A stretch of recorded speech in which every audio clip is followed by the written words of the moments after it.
Malam Natal 1914 gencatan senjata Natal adalah salah satu peristiwa paling menyentuh dalam Perang Dunia Pertama.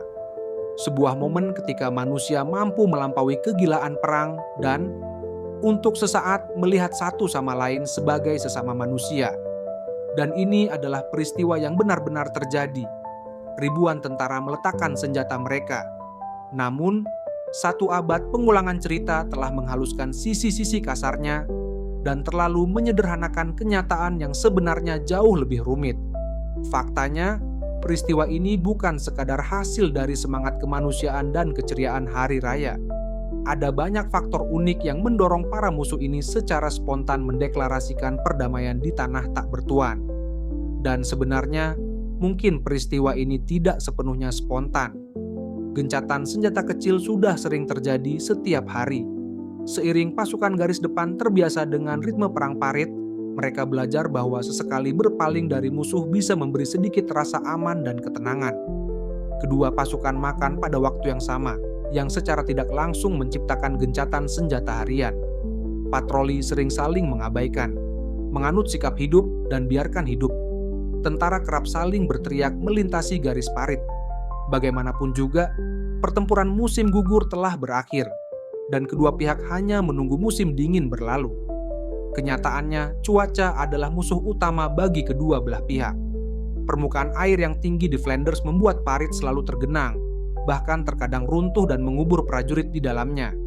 Para tentara tidur sambil bersandar di dinding, berusaha menghindari air. Persediaan makanan harus digantung di langit-langit bunker. Musim dingin itu sangat menyedihkan. Hujan berminggu-minggu membanjiri tempat perlindungan. Lumpur menarik kaki manusia seperti pasir hisap. Marsekal lapangan Inggris Sir John French menyadari sikap acuh pasukannya terhadap musuh, lalu memerintahkan serangan pada akhir Desember untuk meningkatkan moral. Hasilnya justru kerugian besar bagi Inggris. Khawatir akan terjadinya keakraban selama liburan, ia mengeluarkan perintah bahwa tidak ada gencatan senjata tidak resmi yang akan ditoleransi. Di sisi lain, moral di parit Jerman jauh lebih baik. Mereka sedang unggul dalam perang, meski banyak prajurit merayakan Natal pertama mereka jauh dari rumah. Para komandan mencoba meringankan beban itu dengan mengirim ribuan hadiah ke medan perang. Setiap prajurit menerima hadiah dari kaisar. Kotak cerutu untuk bintara, pipa dengan gambar putra mahkota untuk prajurit biasa. Pasukan Inggris menerima kotak kuningan dari Putri Mary berisi rokok, tembakau, kartu Natal, dan permen. Selain itu, ada paket pribadi dari rumah. Berbagai usaha bermunculan di kampung halaman, menawarkan keluarga kesempatan mengirim kotak hadiah. Prajurit Inggris menerima puding plum dan kotak rokok berisi 1000 batang. Pasukan Jerman dan Austria dibanjiri coklat, salami, dan konyak. Kedua pihak juga menerima pakaian musim dingin. Namun sejujurnya hadiah-hadiah itu agak merepotkan. Tidak ada tempat untuk menyimpannya. Tidak ada ruang untuk 1000 batang rokok tambahan. Tetapi malam Natal membawa hadiah sejati. Hujan berhenti dan parit-parit mengering. Udara dingin membekukan lumpur menjadi permukaan keras, hampir seperti lantai. Salju tipis menyelimuti pedesaan. Sore itu, suara tembakan mereda dan di beberapa sektor berhenti sepenuhnya. Cuaca terasa terlalu indah untuk perang. Pasukan Jerman kenyang coklat Natal dan disemangati cuaca, mulai meletakkan pohon cemara yang menyala di tepi parit mereka. Lalu dari garis Jerman terdengar nyanyian. Di parit Inggris, para penjaga resimen Scots Guards melihat deretan cahaya di parit musuh. Awalnya mereka mengira akan ada serangan. Namun kemudian terdengar suara yang melayang melintasi tanah tak bertuan. Stille Nacht, Heilige Nacht. Versi asli Austria dari Silent Night.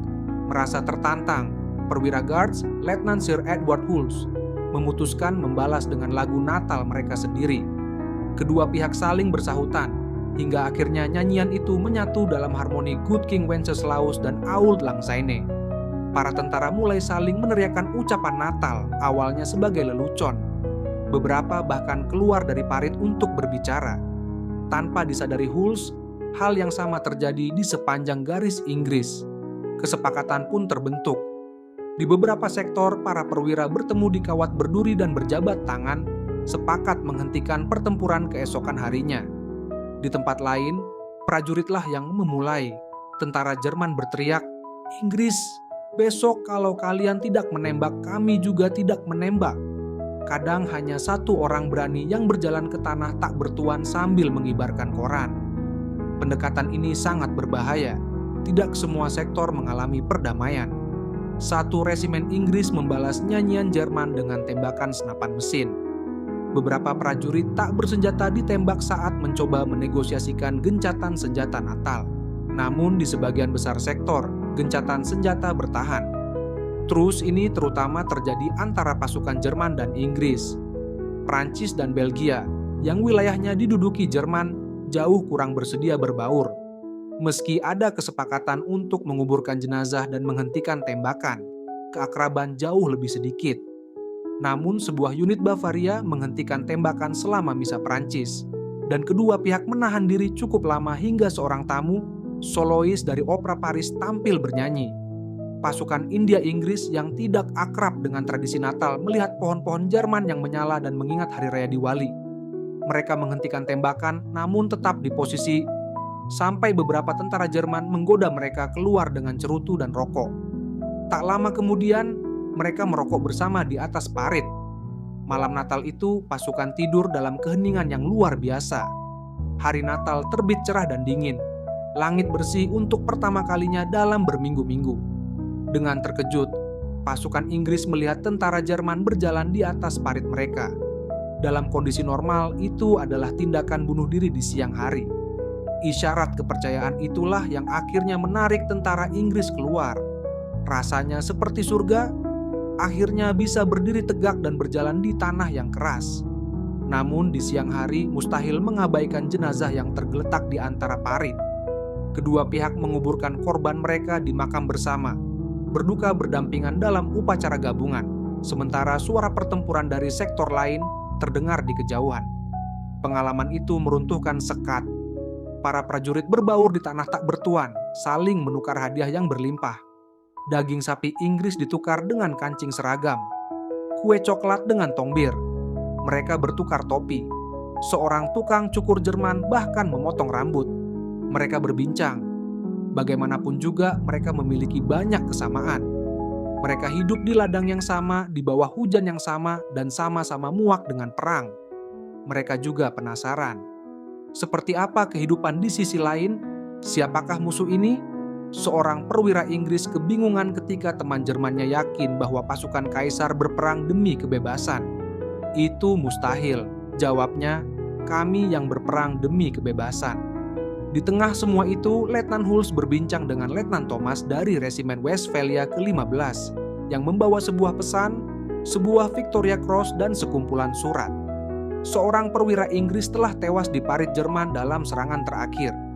Mungkinkah ini disampaikan kepada keluarganya? Terharu, Hulse melepas syal sutranya, hadiah dari rumah, dan memberikannya sebagai tanda terima kasih. Thomas, malu karena tidak punya apa-apa untuk dibalas, menyuruh seorang prajurit mengambil sarung tangan bulu kiriman keluarganya. Di sepanjang garis, bola-bola sepak mulai dikeluarkan. Permainan dadakan terjadi, para tentara berlarian di antara lubang ledakan, tergelincir di tanah beku. Di satu sektor, pasukan Highlanders menantang resimen Saxon, yang tertawa setiap kali rokil terangkat saat bermain. Namun tidak semua aktivitas itu murni niat baik. Beberapa orang memanfaatkan pertemuan untuk mengintai parit musuh, dan kedua pihak menggunakan waktu itu untuk memperbaiki perlindungan mereka. Ada pula kecurigaan. Seorang tentara Inggris memperlihatkan belati tersembunyi pada rekannya. Yang lain menolak rokok Jerman, takut diracuni. Saat satu regu Bavaria mendiskusikan apakah akan bertemu Inggris, kopral mereka membentak. Hal seperti ini tidak seharusnya terjadi dalam perang. Apakah kalian sudah tidak punya kehormatan Jerman? Tidak mengejutkan. Malam sebelumnya, prajurit yang sama menolak ikut kebaktian Natal. Kopral Hitler memang aneh seperti itu, namun penolakannya mencerminkan pandangan para jenderal. Inilah tepatnya situasi yang ditakuti Sir John French. Para komandan mengirim perwira senior untuk mengancam hukuman disiplin dan memaksa perang dimulai kembali. Di beberapa sektor, gencatan senjata berakhir secara tertib. Para perwira saling memberi hormat dan menembakkan pistol ke udara, menandai bahwa perang kembali dimulai. Di beberapa tempat, pasukan bertahan hingga mendekati tahun baru. Namun para jenderal tidak mengizinkannya. Komando Jerman mengirim penembak jitu untuk mematahkan gencatan senjata. Prancis memerintahkan bombardemen artileri. Mesin perang melindas hubungan kemanusiaan para prajurit garis depan. Tidak akan pernah ada lagi gencatan senjata Natal seperti ini. Para jenderal tidak akan membiarkannya. Pada malam Natal 1915, perwira Inggris memerintahkan bombardemen artileri selama 24 jam. Prajurit yang mencoba membentuk gencatan senjata diadili militer. Senapan mesin menenggelamkan nyanyian Natal Jerman. Sebenarnya, para jenderal tidak perlu repot. Semangat gencatan senjata itu hanya mungkin terjadi pada tahun 1914, gejala perang yang masih muda. Pada Natal 1915, pasukan telah mengalami gas klorin dan bombardemen merayap. Zeppelin mengebom London.